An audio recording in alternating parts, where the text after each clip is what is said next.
everyone.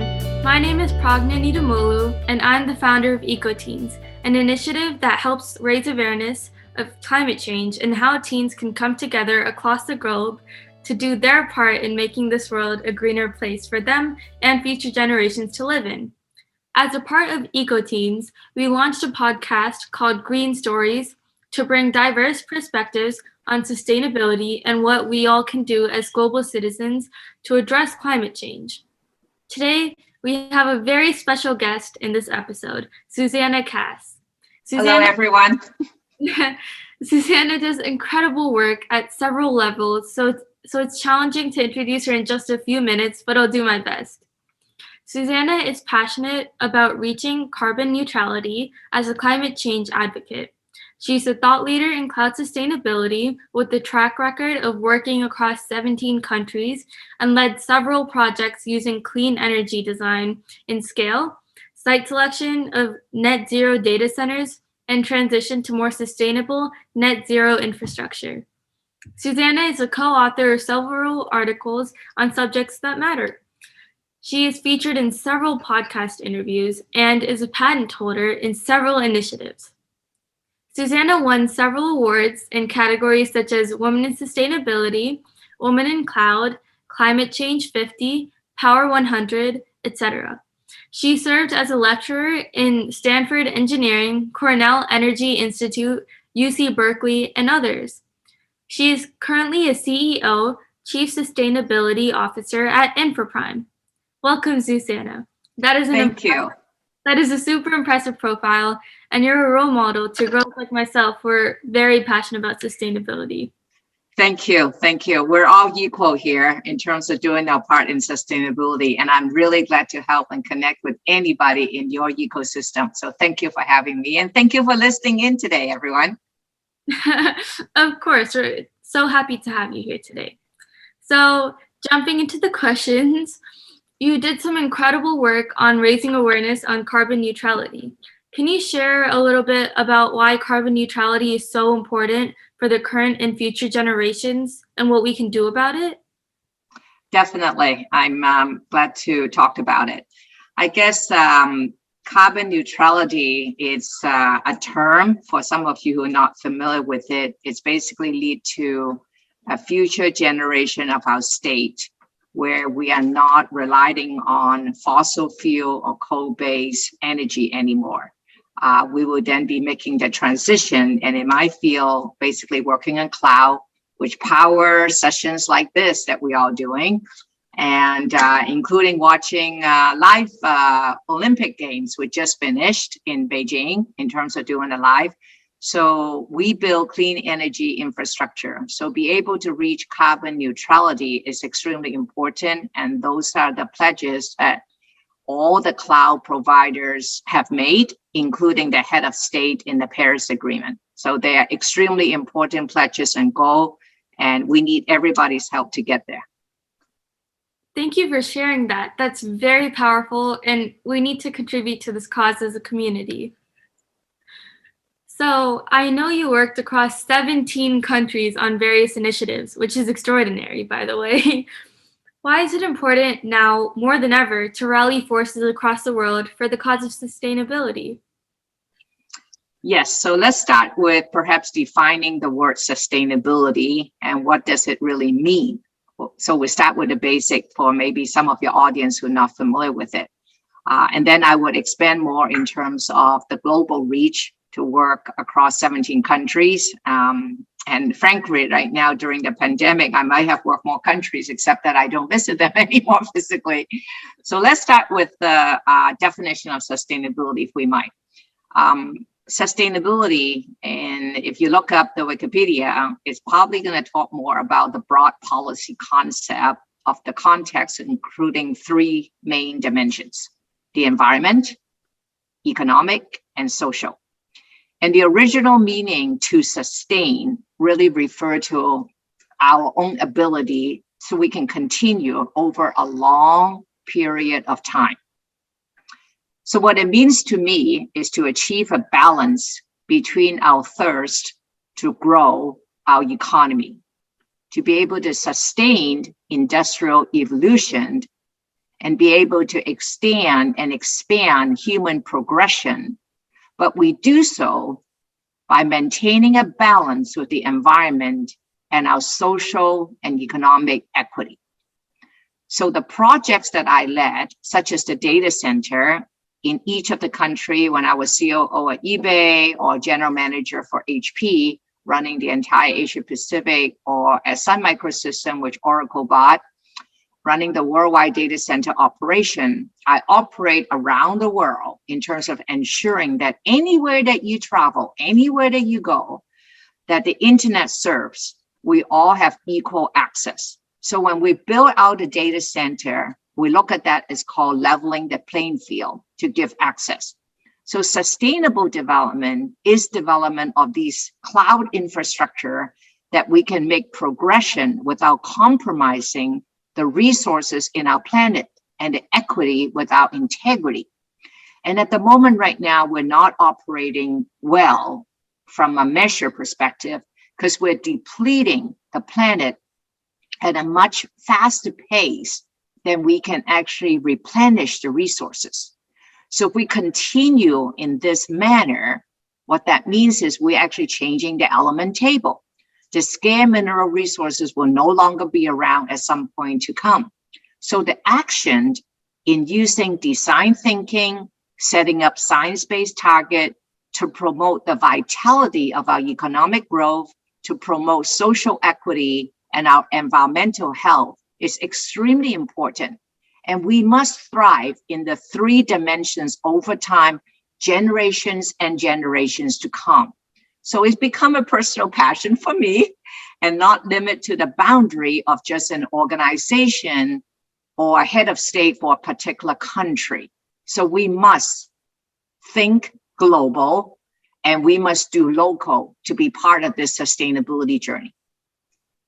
I love that. That's really interesting. And I totally agree with what you said. It's really important to act sooner than later to make this world a greener place for our future generations, because they're who will be living in this planet after us. So that's really important. Thank you so much for that. So Susanna, migrating infrastructure to cloud is a big thing now. How can the companies contribute towards a net zero infrastructure? Yes, migrating to cloud provides economic benefits and resource efficiency. So to be specific, instead of you having your own computer rack system in your own company or in your own garage when HP basically started, and I have my own to be able to do similar things, such as having a virtual session. What we basically do is we meet at the cloud and be able to use an application such as Zoom once. That compute resources can be used by multiple people at multiple times. So from a resource efficiency perspective, it just makes simple, basic sense. Net zero is a definition and a description to describe how that cloud is going to be sustainable. And net zero represents zero carbon. So we stop using fossil fuel. We transition to clean energy. Zero emission. We get rid of all the bad things that is actually hurting us, that prevent us to stay prior to the industrial evolution in terms of the 1.5 degree, because it does cause global warming and all kinds of shift, irreversible actually, impact to the environment. And we use zero water, for example, to be able to do what we do. So in 2020, US alone, building these cloud data center use more than 90 billion of kilowatt of hours of electricity, and each kilowatt per hour of cloud computing uses 1.8 liters of water throughout its whole life cycle of the data center. And that is about 3 to 5% of the global energy consumption by everybody everywhere. And if you multiply 90 billion kilowatt hours that we use times 1.8 liters, we use a lot of water just in 1 year in US alone. So that, in my opinion, is unacceptable if we continue. That is a definition of unsustainable, because the amount of water we use should be used for drinking, for animals and humans, and for other uses. So there has to be a way that we can design through net zero of zero carbon, zero emission, zero water use, and at the same time, we recycle or reuse, or I like the term, upcycle the waste. So we don't end up having landfill when we have to break down a data center. So one of our design is we design for disassembly. So before we put it together, we think about how we take it apart. So when the time that we have to take the building apart, we already know what are we going to do with the different resources in order to upcycle it. And then we also don't want dirty fuel like diesel, which each data center has plenty as a standby in the event that the grid operates not very reliable. And we will then lit up those diesel generator, and it causes a lot more pollution and emission in the air. So that's basically what net zero means, is we do so in a way, provide sustainable cloud without causing harm to the environment. And we also promote the resource conservation throughout the life cycle. I've never thought about how much water has been used in like 1 year and in the US single-handedly. Like, to think of how much water is being used all over the world in the past decades is like mind-blowing. Thank you for sharing that. And this is really interesting. On that note, I see that you are an active contributor in groups such as Women in Sustainability and Women in Cloud. I wanted to launch Girls in Sustainability myself. Why do you think we need focus groups for women and girls? As women and girls, what do we bring especially to the table? We bring many to the table. I actually have been quoted that the data center industry need a kick in the behind because we do not have enough women, and we definitely do not hire enough millennial and young creative mind to be in the setting. It cannot be dominated by just white male. And their study have been proving that organizations and teams and even individual will have a more deepening relationship when we are in a diversity. So absolutely the STEM girls or the STEAM girls, we call it now. We added the A word, art in it, brings tremendous about creativity and different thinking. Very important. Well, let me be very direct and be specific. As you can tell, I'm being a computer scientist, I have a tendency to go straight to the numbers and be very specific. In 30 years or 50 years from now, this is where you all going to be the leaders of organization and peaking your career. You cannot afford to have people at the current role do not act and behave sustainable and live a sustainable living. The damage that and the negative impact it would make will be irreversible by the time that you become the leaders. In other words, it is too late to make the change when you become the leaders. So therefore, I felt be able to make the change is now. The opportunity time is now for you to make a difference. And you can still make a difference, even though you may not be the CEO yet of your own company. But in your case, which is not true, because you are starting to a new group, you are starting to follow your passion, and there'll be people like myself who would be glad to follow you, to help you, to guide you, if we can, with our experience, to follow you in your thinking about what you needed to be. So we don't have to wait till 30 years or 50 years from now for you to be successful. I agree. That's a great point. I believe there needs to be diverse perspectives brought to the table in every profession, in science, technology, engineering, art, and math. That's really important. And as you know, I'm the founder of EcoTeens, and I founded this organization to bring climate change awareness among teens, of course, with the supporters of inspiring leaders like yourself. The future belongs to the next generation. Today's teens are tomorrow's global citizens. Currently, several decisions and strategic roadmaps for solutions to sustainability problems are being discussed, but I rarely see a young participant or contributor in these decision-making sessions. How can we raise awareness for the need for involving next-gen citizens in these sessions? How can teens, like myself, claim our much-deserved space at the table? Well, for myself, how I get started, maybe I can do a reflection on it, because I'm a kid myself too. In my heart, I like to play, regardless how old I actually am. I oftentimes act younger than who I actually really am. So, and a lot of times I see people like yourself act a lot more mature than your age. So we're all in the same journey together. I think the common factor is follow our passion. Find the trust in all of us, because everything happens for a reason. You get to know who you are, and sustainability genuinely transcends beyond our age. And it talks to our conscience for us to face our own truth. You don't become what you want in life. I become what I believe, and I believe in sustainability. And I found my purpose in doing so by leveraging being a computer scientist, and subsequently got my MBA from Stanford.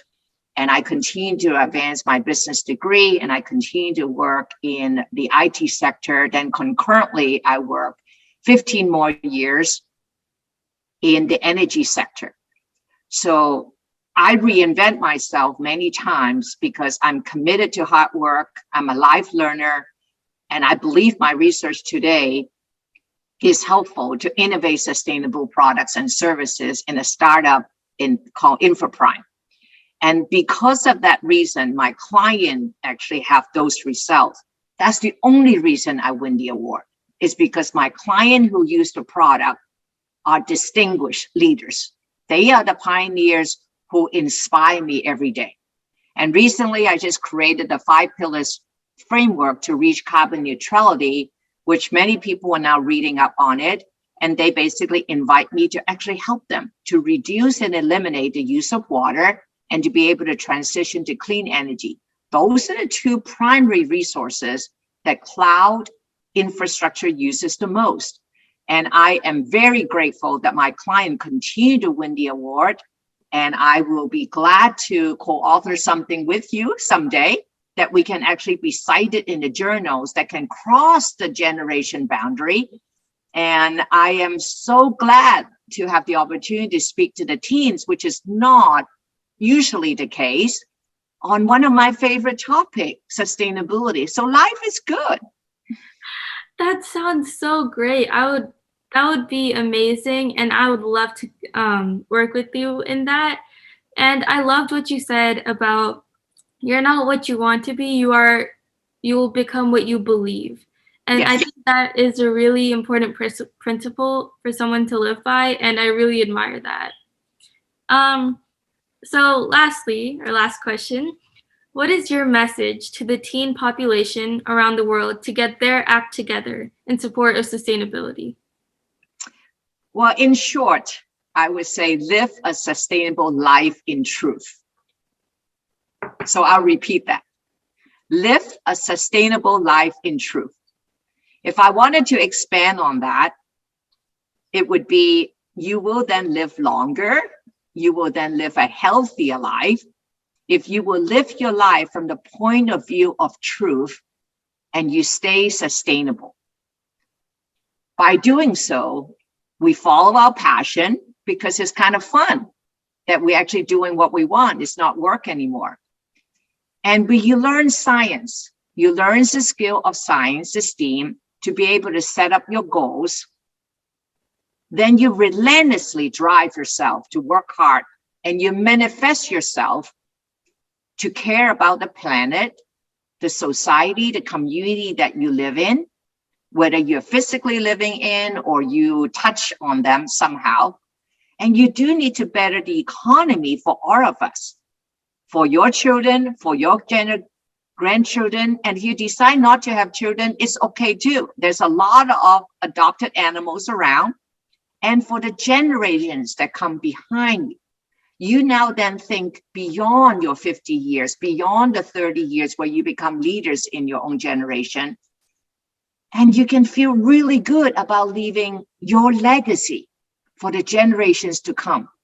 So again, in summary, live a sustainable life in truth. Wow, that's so inspirational because if you live a sustainable lifestyle, like you said, you'll be healthier and happier. And you'll learn along the way. You'll learn to be persistent. You learn more about science, and you'll be leaving your footprint behind for the coming generations, and you'll help them live a happy and healthy life, and so on if they pass that forward. It is really that simple. It is really that simple. But to be pragmatic, we will have falls, we will have rejections, but we look at them as stepping stones to the journey of our own greatness. It certainly worked for me, Pragna. I learned a lot through my own sweat, my tears, my pain, and my sufferings. But the journey is all worth it when you're doing what you love to chase your dreams and you think beyond just your self needs. So I feel very, very honored to be invited by you to speak to EcoTeens today. And I hope this is helpful. I'm honored that you accepted my request and that I'm able to talk to you today. Thank you so much for joining us today, and it was such a pleasure to talk to you. See you in the next one.